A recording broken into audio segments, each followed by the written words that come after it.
Look at the crew. They loved it. And as we get ready now, it's time for the factory hot rods and pro stock. And that means it'll be Kurt Johnson trying to keep a string of his own alive. Every year for the past 7, he has won at least one race. Well, he hasn't won since the Winter Nationals in 2001. Well, he's looked awfully good today, making some good horsepower. Definitely got a great shot at getting his first win. And then, but you got Gene Wilson in the other lane, and he has just been killer on the tree. A couple of 4-0 reaction times. Won the first 2 rounds on a hole shot.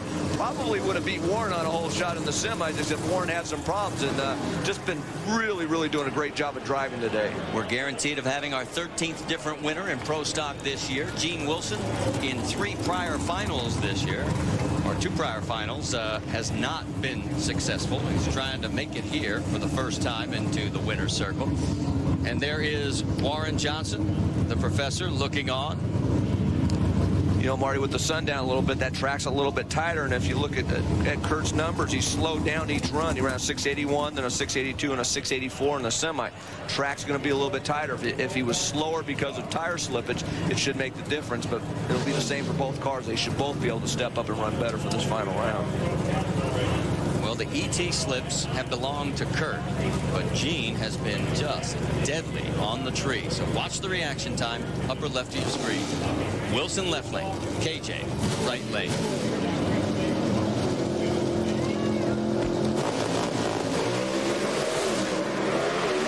Big advantage, Kurt Johnson, 4 100s.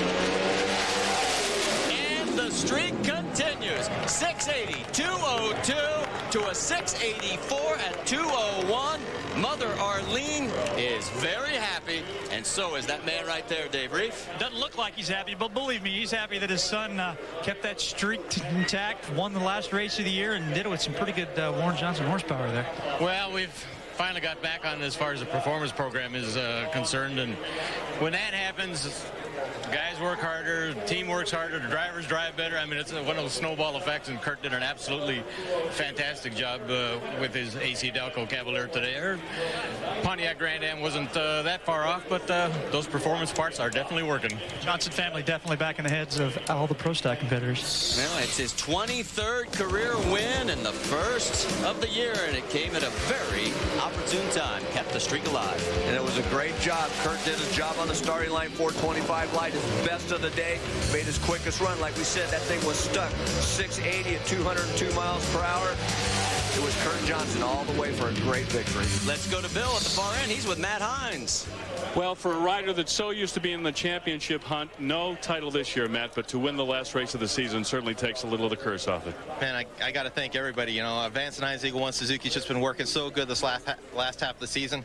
Come out here, my goal is just to get 3rd in the points, and we accomplished that in the semis, and to come out here and win is just awesome. You know, I can't say enough about the team. Well, it won't be as long an off season as it might have been had he not won.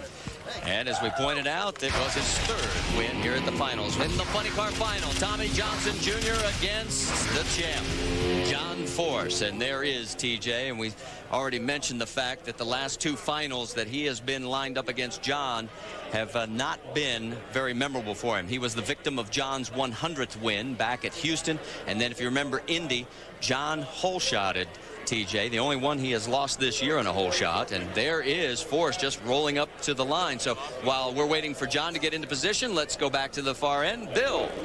Kurt getting his Wally from Jeff Prokop at the Auto Club of Southern California. Well, you did it. Man, Pomona, I love Pomona. You know, 2000, 2001, we put back-to-back wins here, and it's been 47 races, I think you told me today, since we won a race. But AC Delco Chevrolet, GM Performance Parts, Redline Oil, everybody that helps on this car, all the guys back at the shop, Dane, Lee, and Frank. Man, thank you. Finally. Kurt, tell us about the way that this car has come. Oh, sorry. Honor, Jarrett. Oh, of course. The whole gang. Aaron, you too. Tell us about the turnaround on the performance of the car. First part of the season, you guys were really trying to find a combination. Last few races, it seems it's coming together now. Well, we had a little bit of bad luck. You know, we broke some parts here and didn't get in on the good session during the middle of the summer.